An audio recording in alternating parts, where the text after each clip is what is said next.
Hey y'all, so I uploaded a video earlier today, and the first reply I got on it made me think that maybe I didn't ask the question proper. Because what I'm trying to figure out is this. Just a quick background. So I've been thinking about Wendi since yesterday when I found that video on 48 Hours, and I was like, oh my goodness, if they got a conviction on this guy, even though it's in Kansas, they have so much more on Wendi.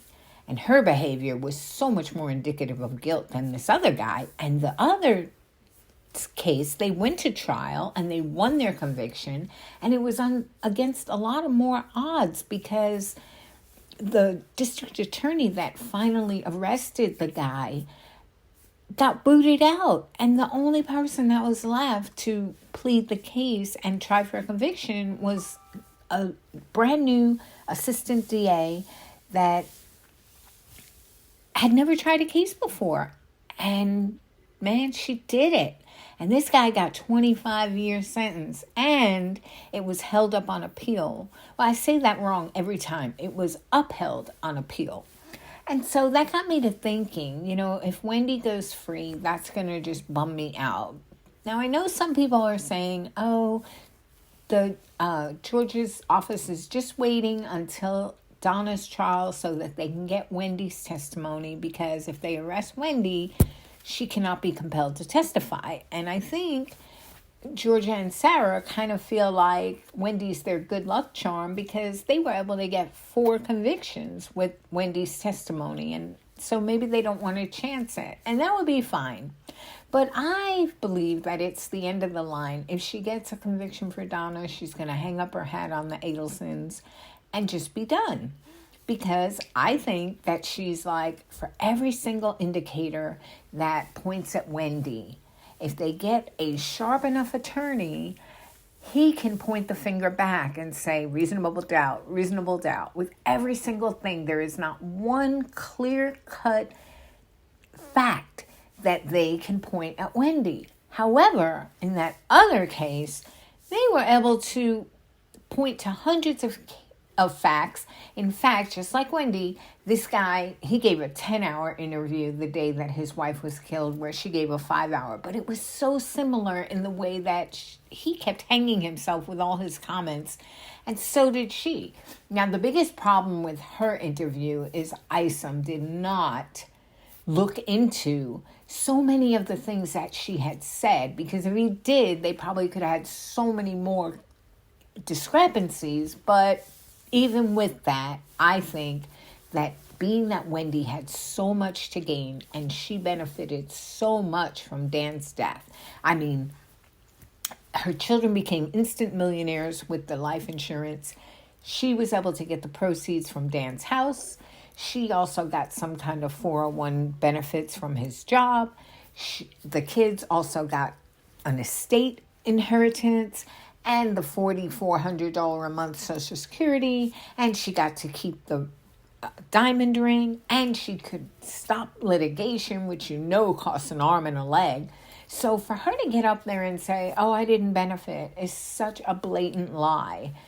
They wouldn't even need a forensic accountant, just anybody with some common sense to list out the things that came to her after he died. It's so obvious. But anyway, so I was thinking that these days, everybody gets convicted. I've never seen anything like it. I've been watching trials for 35 years, and I mean, everybody gets a conviction. Now, there's cases like Shonda Van Ark and Adam Montgomery, and those people would never walk away free. It just seems that they're getting guilty pleas amongst all the other people. But like Murdoch, even though he was guilty of sin, he could have gotten off on a technicality with that slick lawyer he had. I'm surprised he didn't.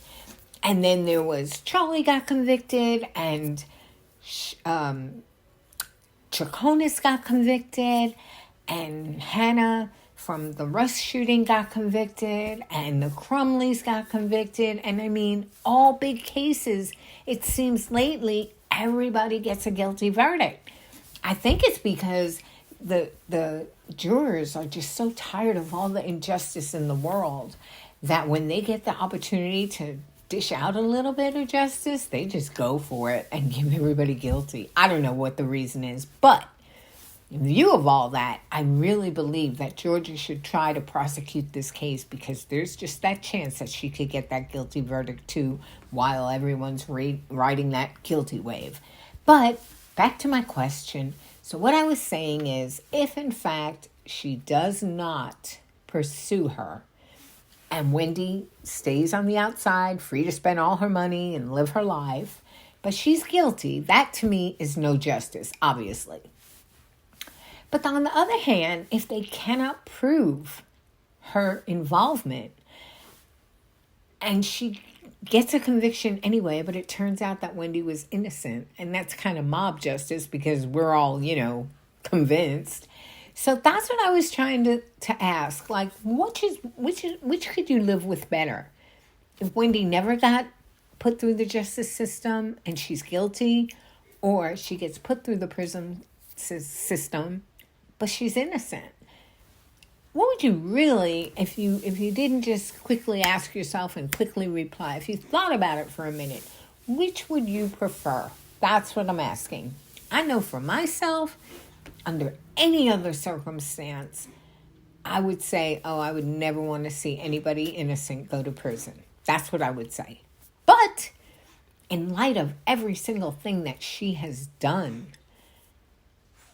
in the aftermath of Dan's murder, I wouldn't mind seeing her go to prison, because I think she's just been such a horrible human being.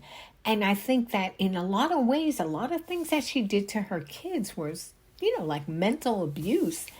And then everything she did to the Markells, and just everything that she has done, I think has just removed any humanity that I could feel for her. So to me, I would like to see her go to prison, even if she's innocent. And I don't feel so great saying that, and I don't know what it says about me, but I do know that for me to be able to say that, what it says about Wendi, she's got to be an awful person, because I am not one to pile on. So that's all. I was just curious what y'all's opinion would be. Thanks, y'all. Bye now.